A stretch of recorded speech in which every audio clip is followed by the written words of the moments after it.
Welcome back. We are doing the last chapter of Avoda Zara, chapter 12, and it deals with some things that are much more technical and that were specifically forbidden by the Torah because they belong to the same kind of things that we described in chapter 11. But these are very specific, these are very technical. This chapter is very practical and will deal, for example, with which part of the hair and of our beards we are allowed to shave and how.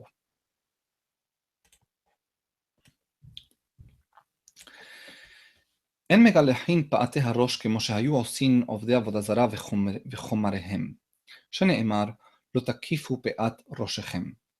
It's forbidden to shave the sideburns like they used to do the worshippers of Avodah Zarah and their priests. As it is said in the Torah, you may not, takifu means you may not surround, but it really means you may not cut the surroundings of your head, the edges of your head. And this would mean that a person could become liable for each of the two sideburns. לפיכך, המגלח שדעיו אפילו בבת אחת והתראה אחת לוקש את העין. Therefore, he who shaves both of his sideburns, each of his two sideburns, even at once, even having been warned only once, he would still be liable for two felonies and would get two sets of malkut. אחד המגלח הפאות בלבד ומניח שיער כל הראש, ואחד המגלח כל הראש כאחד. הואיל וגילח הפאות לוקה. So this is the same rule for the one who does only his sideburns, or if someone shaves his entire head, and with the entire head he also shaves the sideburns. Once he shaves the sideburns, or since he's shaving the sideburns, he'd be hayav. It doesn't matter if the sideburns are the only thing he's shaving or as part of the rest of his head. במה דברים אמורים באיש המגלח, אבל האיש המתגלח אינו לוקה אלא אם כן סייע למגלח, והמגלח את הקטן לוקה. When are we saying that the person is hayav malkut? When the person is the one doing the shaving or with the person who is doing the shaving. But if a person is only the recipient of the shaving, is only the object of shaving, but he's not shaving himself, he would not get malkut. Only the barber would get malkut. And the katan, even cutting the sideburns of a child is also forbidden, and not only forbidden, it's part of this felony. The age here is relevant for the actor, not for the object. So the age is relevant for who the barber is, how old the barber is, not how old the person whose sideburns are being shaven. האישה שגילחה פאת ראש האיש או שנתגלחה פטורה, שנאמר לא תקיפו פאת ראשכם, ולא תשחית את פאת זקניך, כל שישנו בבל תשחית, ישנו בבל תקיף, ואישה שאינה בבל תשחית, ואישה אינה בבל תשחית, לפי שאין לה זקן. A woman who shaves her sideburns, or shaves her entire head, she's petura. By the way, when we say patur, when we say exempt, in Hilchot Shabbat, patur means patur aval asur. In Hilchot Shabbat, saying exempt means that the person is exempt, although this is forbidden. However, everywhere else in the Mishne Tora other than Shabbat, except where the context requires otherwise, patur does not necessarily mean asur. Patur in most cases, in fact, means mutar. And it's just the word is used is patur, is exempt as opposed to mutar, permitted, because of the context and because the discussion probably in the Gemara or in the Mishnah revolved around whether a person gets a punishment or not. And Harambam is just summarizing the opinion or the side of the equation which does not get a punishment, and therefore he uses loyal to that Gemara, he uses the word patur. But in this case, obviously, it means mutar. A woman is permitted to shave her head and her sideburns. It's not only that she does not get a punishment for it. And why is a woman not obligated to not shave her sideburns? Because the pasuk says in the same pasuk, Chachamim learned it this way: you may not shave your sideburns, and you may not destroy your beard.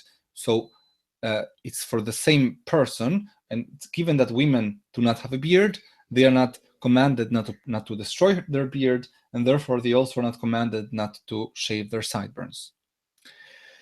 לפיכך, העבדים, הואיל ויש להם זקן, אסורים בהקפה. Therefore, servants, when back in the day when servitude was a thing, when a Jewish person had a non-Jewish servant, that non-Jewish servant in a way was sort of adopted by the family and became Jewish in a way. And the moment they were freed, and invariably at the end, mostly they were freed in Am Yisrael. Am Yisrael was always known to be very kind and merciful. And so whenever they were freed, they would automatically become Jewish. Now, what happens during that time in which the servant is living with a Jewish family, but is not yet freed?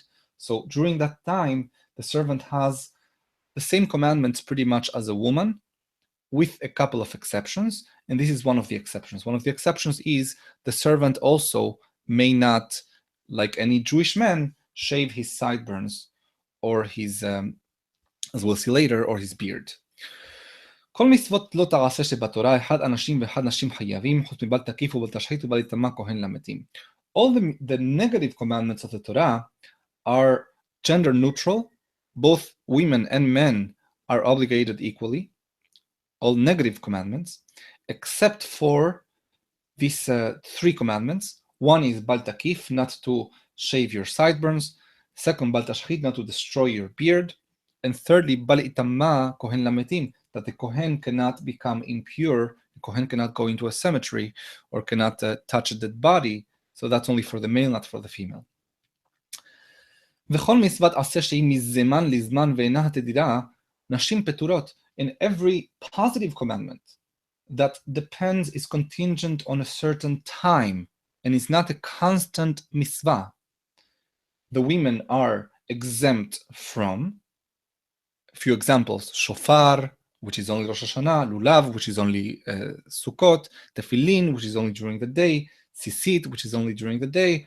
All of those mitzvot are only an obligation of the men and not of the women under the halacha. Chutzmi, the exceptions for that rule are Kiddush Hayom. Kiddush of Shabbat is a positive commandment, yet the women are obligated. Vachilat Masa b'leilei Pesach, eating Masa is also an obligation of women and men alike. Vachilat Pesach, eating the Korban Pesach itself. Ushchitato, doing the Shechita of Korban Pesach. Hakhel is a mitzvah whereby once every 7 years, all the Jewish people would go to Bet HaMikdash to hear the Torah being read by in a portion of Ha'azinu. Simcha is a korban that they would bring when they came to Bet HaMikdash. She'anashim hayavot, that the nashim also are obligated in all of this, although they are positive commandments that have a set time for them. Pay attention, Harambam did not mention here Birkat Hamazon. When we get to Birkat Hamazon, we'll see. Tumtum ve'androginos, these are two creatures, two genetic abnormalities that presumably were more common back then than they are today. And this is when someone is born with two sets of genital, male and female. This has a name in literature, but it's not very common nowadays. Apparently it was more common back then. Tumtum is like in modern Hebrew, metumtam is someone who is clogged. He doesn't understand. That's what modern Israelis call someone who is stupid, metumtam. But tumtum is someone who is covered, and it means someone whose genitals are totally covered, and we don't know if underneath that skin or that flesh there is male or female genitals. So these two kinds of creatures are treated by halacha always as being safek, as being not male and not female for all things, but a little bit male, a little bit female for many things. So everywhere we treat them just in case they are men and just in case they are women. And they are obligated on everything. They are obligated on all the mitzvot that the men are obligated, and all the mitzvot that women are obligated. But whenever they transgress something that is only an obligation of men or only obligation of female, they do not get any punishment for this because we would never be able to prove if they are male or female. Hey. אף על פי שהאישה מותרת לגלח פאת ראשה, הרי אסור לגלח פאת ראש הזכר, ואפילו קטן אסור לה לגלח לו. Although the woman may shave her sideburns, she may not shave a male's sideburns, even of a child. ופאת זו שמניחים בסדע, לא נתנו בחכמים שיעור, but how much hair should there be left on the sideburn? So חכמים, notice how Harambam is saying חכמים, not the Torah. חכמים did not give any minimum to it. ושמענו מזקנינו שאין מניח פחות מ-40 שערות. And we heard from the elders, from our elders, that the tradition is, the custom is not to leave less than 40 hairs. In other words, if you shave everything but 40 hairs, you'll be fine. ומותר ללקוט הפאות במספריים. לא נאסר אלא השחתה של התער. And it's permissible to remove the sideburns with scissors, but because the only thing that's forbidden is the kind of a destruction that is caused by a direct blade against the skin. דרך חומרי עבודה זרה היה להשחית זקנם. Until modern times, especially well, not especially, but also in Christianity and in Buddhism, the priests, the clergy, always shaves. They're very clean shaven.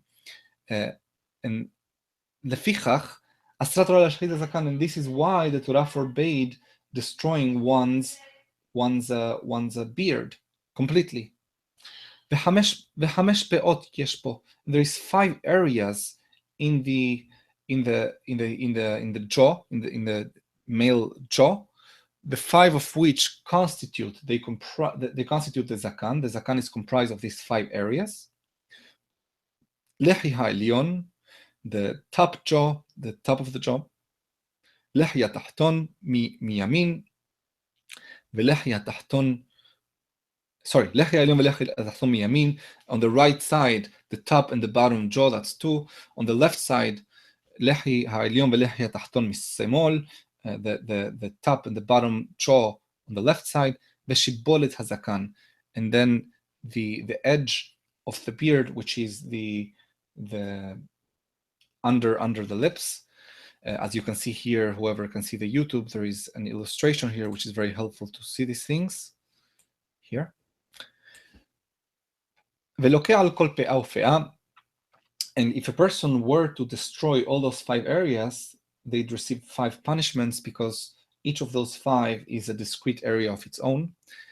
ואם זלן כולן כאחד, לוקח 5, and if a person were to remove all of that, he would get 5 מלכויות. ואינו חייב עד שיגלחנו בתער, שנאמר לו תשחית את פאת זקניך. And the person is only חייב if this kind of destruction is done through a blade against the skin. גילוח שיש פה השחתה, לפיכך אם גילח זקנו במספריים פטור. Therefore, if he does this with scissors, this is patur. Again, patur, other than on Shabbat, means patur and mutar.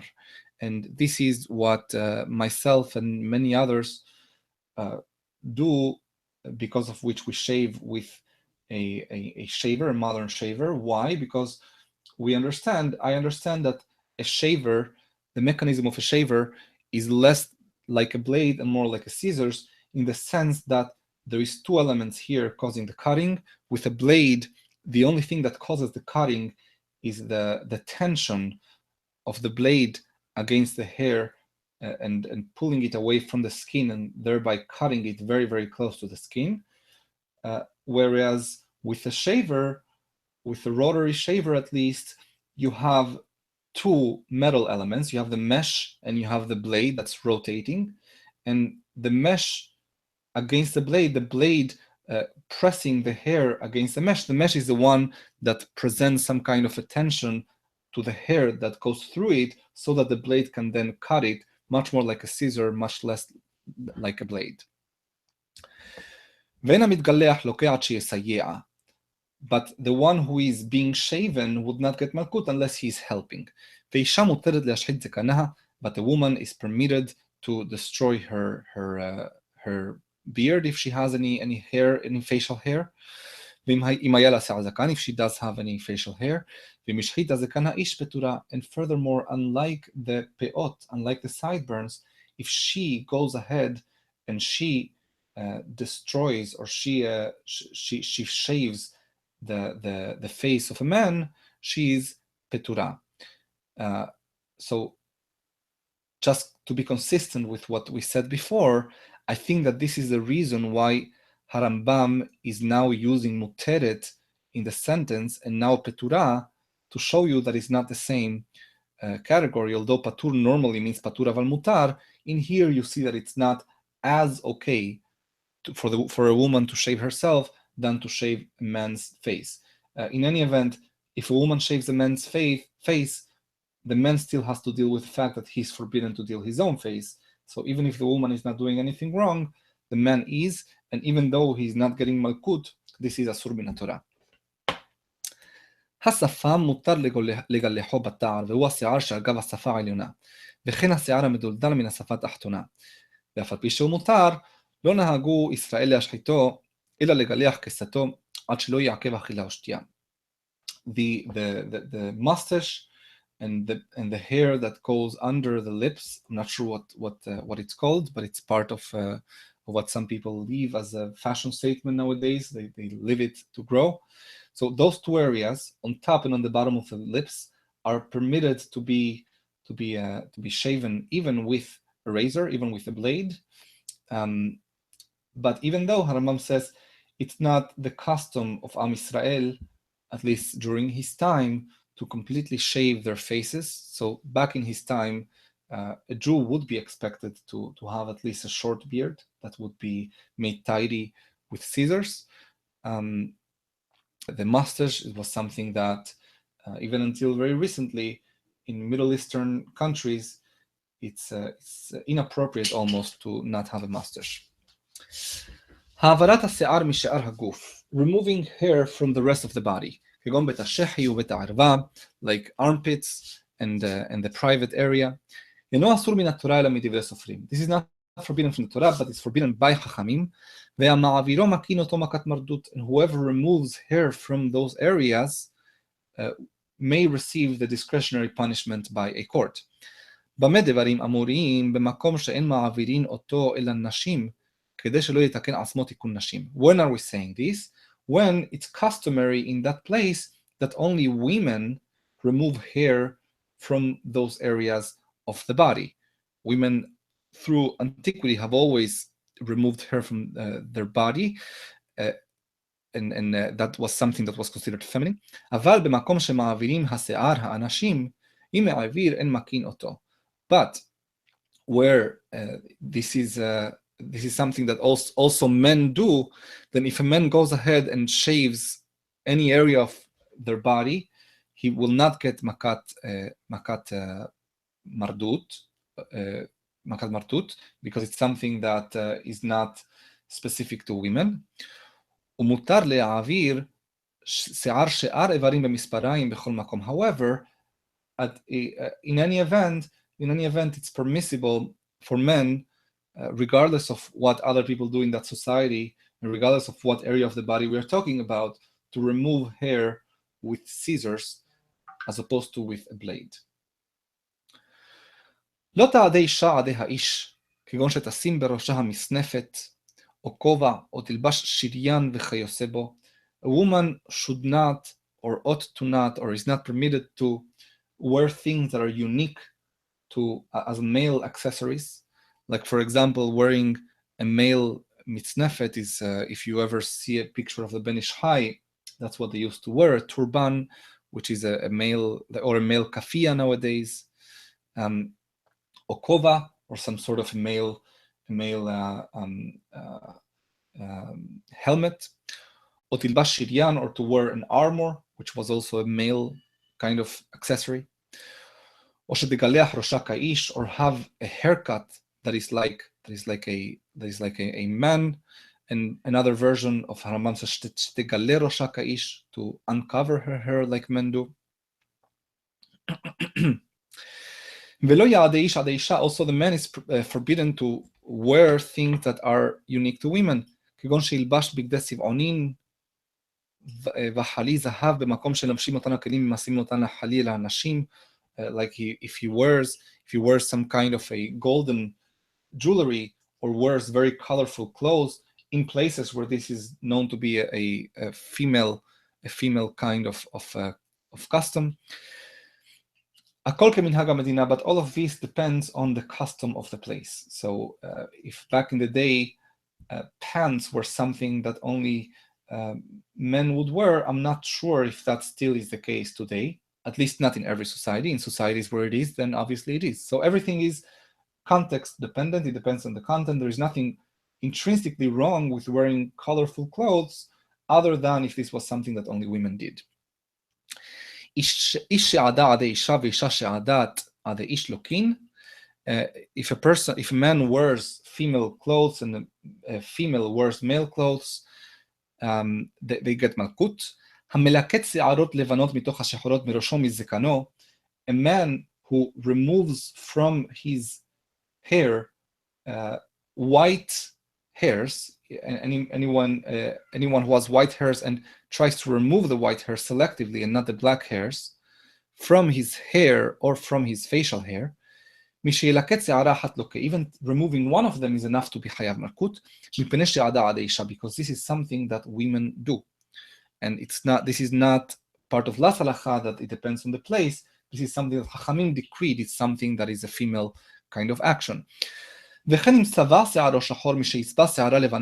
it's very relevant for today. Painting the hair, coloring the hair black is forbidden for men. Men may not color their white hair black. Other colors were not mentioned here, so maybe they are permissible, but black is something that Chachamim forbade. Tumtum ve'androginas, the two categories of genetic malformations we mentioned before, gender non-specific, biologically gender non-specific people. אינו עוטף כאישה ולא מגלח ראשו כאיש. ואם עשה כן, אינו לוקה. So they have to be careful of not doing things that are specific to women or specific to men, because we don't know if they are men or women. מגלח, again, another manuscript says מגלה, to uncover the hair, which would be another reason for why women cover their hair in Jewish tradition. כתובת קעקע האמורה בתורה הוא שישרוט על בשרו וימלא מקום הסריטה כוחל ודיו שעל צבעונים הרושמים. Tattoos, which the Torah forbade, are when a person creates some kind of a vacuum inside the skin and then fills that vacuum by cutting or by any other kind of mutilation, and then fills that with ink or other things that leave a lasting color. וזה היה מנהג הגויים הרושמים עצמם לעבודה זרה שלהם. And this was the custom of the goyim that they would do in order to rise themselves up, to dedicate themselves to Avoda Zara. They would tattoo the name of the Avoda Zara on their skin. And you see this today. Again, like we said last chapter, a couple of things. First of all of this has to do with Avoda Zara. Even the transgender acts that we just mentioned before are an aspect of Avoda Zara. How? That I have theories about that, but that's deeper than this class and the time permits. And furthermore, the other thing we have to understand is that all of these actions have some kind of they address some kind of a deep psychological need, and that's the reason why we find them universally across cultures, across civilizations, across time, until today.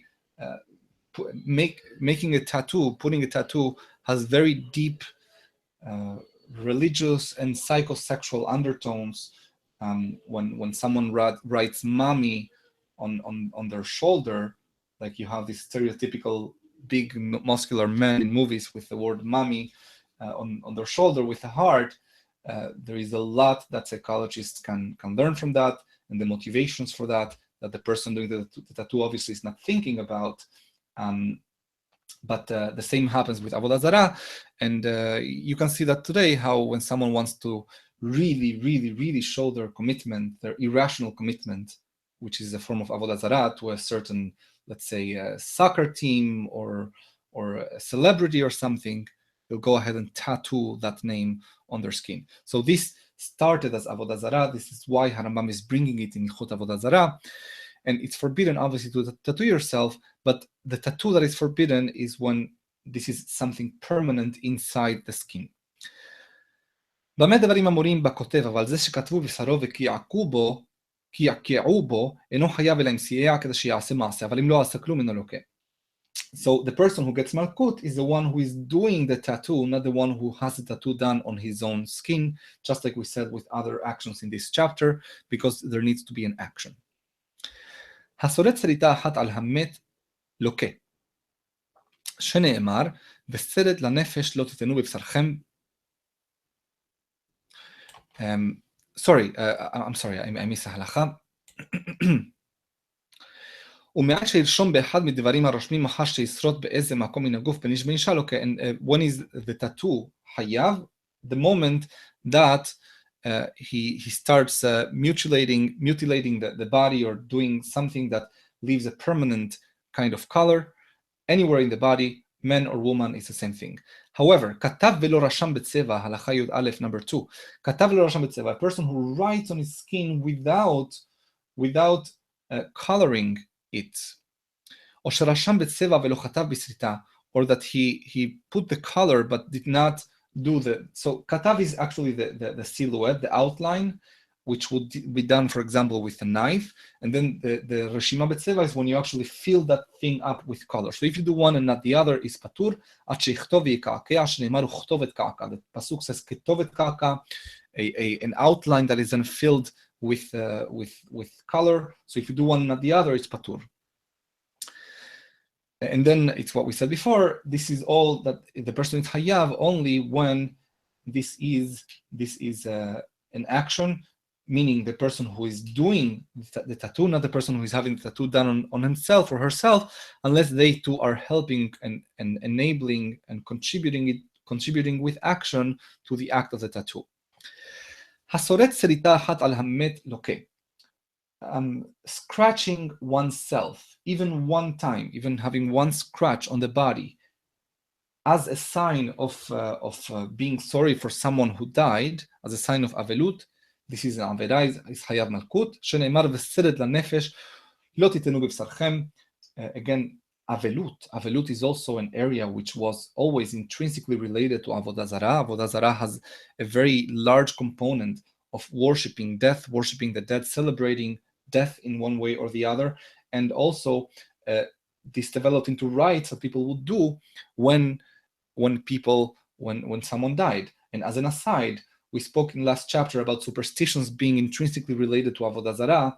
Guess where you'll find lots of superstitions nowadays? In all Minhagei Avelut, you will find lots of superstitions that have absolutely no basis on halacha, and I suspect this has to do with the deep psychology that goes into Avelut, which is also the base motivation for many Avoda Zara acts. So one of the Avoda Zara acts was to scratch oneself, drawing blood or not when someone died. This is something the Torah forbade.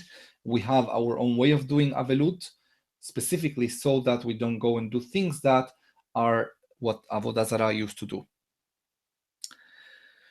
וכשם שהיו הגויים סורטים בבשרם על מתיהם מפני הסער, כך היו חובלים בעצמם לעבודה זרה.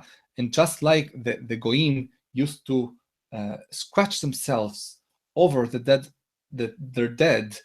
departed because of their pain, they also used to cause pain upon themselves and to hit themselves and to mutilate themselves for Avoda Zara. Again, Avoda Zara and dead, almost one and the same. שנאמר, ויתקודדו כמשפטם, as it is said when Eliyahu Hanavi, if you recall, at Hara Carmel had this show-off against Kohanei HaBaal.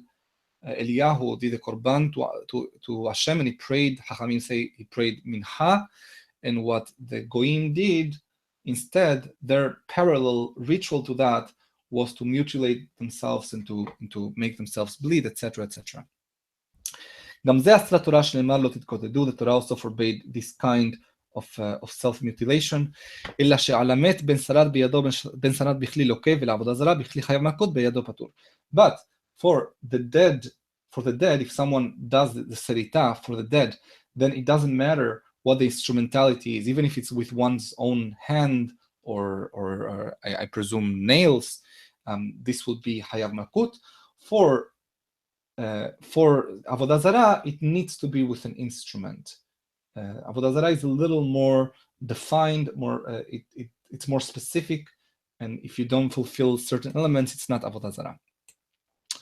ובכלל אזהרה זו, now something very interesting, not to self-mutilate. What does that mean? Not to self-harm yourself. Hachamim learn from it something completely different, from a different context, but it also belongs to self-mutilation, to self-harm, and that is not to have two separate bate dinin in the same city, זה נוהג במנהג וזה נוהג במנהג אחר, where one encourages one tradition, and the other one encourages a different tradition. This is almost self-cannibalizing. This is self-hurting. The community, Am Yisrael, is self-hurting by having two contradictory bate dinim in the same place. שדבר זה גורם למחלוקת גדולה, וכתוב לא תתקודדו, לא תעשו אגודות אגודות, because this causes tremendous מחלוקת. This is what the Torah warned against. Don't self-mutilate. הקולח קולך על המת לוקש נאמר ותשימו קולך בעיניכם למת. One more thing that's forbidden as a sign of avelut, of mourning, it's forbidden to shave one's head because of a mourning sign. We actually do the complete opposite. As if to not do this, we actually grow our hair when someone passes away. ישראל ואחד כהן שקלח על המת אינו לוקה לאחת. But and this is the same for Kohanim and for Israelim. They have the same prohibition. הקורח 4 או 5 קורחות על מת אחד לוקה כמניין הקורחות. Whoever and this used to be like a piece of hair. They would even do it with the hand. They would pull the hair. It's even an expression, to pull the hair, as a sign of desperation, of mourning. So if one does this 4 or 5 times, even for one person who died, this would be 4 or 5 violations. However, he needs to have been warned about each and every one of these pulling of the hair, of shaving the hair, for him to be liable for each of these. אחד הקולח בידו בסם, it's the same if someone is pulling the hair manually or through some chemical. הטביל 5 אצבעות, they used to use chemicals to dissolve the hair. הטביל 5 אצבעותיו בסם והניחם ב5 מקומות בראשו בבת אחת, הואיל וקרח 5 קורחות, אף על פי שהיא התראה אחת לא כ5, שהרי כולם באים כאחת. This is now a very interesting case. The Gemara discusses, what if someone puts all 5 fingers inside this chemical that has the effect of dissolving hair, and then with the hand sort of open, puts those 5 fingers separately on top of his scalp, of his hair, thereby dissolving hair in 5 different places. So it is 5 different violations, but unlike the last example, where we said if someone does 5 different times but was only warned once, he would only be punished once, here the warning applies to all 5 actions at the same time, so we can attach this same warning to each 5 of these areas of the hair, and therefore the person is going to be liable for 5 different punishments. וחייב על כל הראש כבין העיניים, and this used to be most common in the area of the hair where the tefillin goes between the eyes, but every part of the hair is also a person will be hayav for pulling hair from there. שנאמר לא יקרחו קולחה בראשם, because the Torah says לא יקרחו קולחם בראשם, person may not cause may not remove hair from anywhere in their head. וכמה שיעור הקולחה, how much hair will be enough for someone to be guilty? כדי שיראה מראשו כגריס פנוי בלא שיער, so that there is enough hair removed as much as a geris. Geris is more or less the size of a nickel, and that much scalp without hair would be enough for being hayav. 2 last halachot of this section of Avodah Zara. הקורח ראשו או הסולט בבשרו על ביתו שנפל ועל ספינתו שטבעה בים פטור, ואינו לוקה אלא על המת בלבד או הסולט לעבודה זרה. And the only 2 things for which this act of removing one's hair from the head is hayav is dead and avodah zara. If you do it for any other kind of loss, if your whole business was destroyed or something of the sort, you would not be חייב. הקולח קולחה בראשו של החברו, והסולט שריטה בבשר חברו, והכותב כתובת קעקע בבשרו של החברו, והיה חברו מסייע. בזמן ששניהם מזידין שניהם לוקים, אחד שוגג ואחד מזיד, המזיד משניהם לוקה, והשוגג פטור. These three other actions we just mentioned, which are tattooing or scratching the skin or removing the hair, when both the object of the action and the actor, in other words, the one who is removing the hair, for example, and the one whose hair is being removed, if both are cooperating, they are doing something to help this action come to be, then they both would be loke if they were mezidin. If one of them, mezid means wanton and willful, if one of them was doing this willfully and wantonly and the other one wasn't, then although the action seems to have needed both to come to effect, still one of them did not know it was forbidden, the other one knew. So the one who knew it was forbidden is hayav, and he doesn't depend on both of them being found guilty. One of them alone can be found guilty even though the other one is found to be shogeg. And with that we finish Hilchot Avoda Zara, which I want to tell you we just scratched the surface of, and this is one of the deepest areas of Torah one may study, especially trying to understand the underpinnings, the motivations, the psychology behind Avoda Zara, because as I mentioned before, Avoda Zara is a total antithesis of the Torah.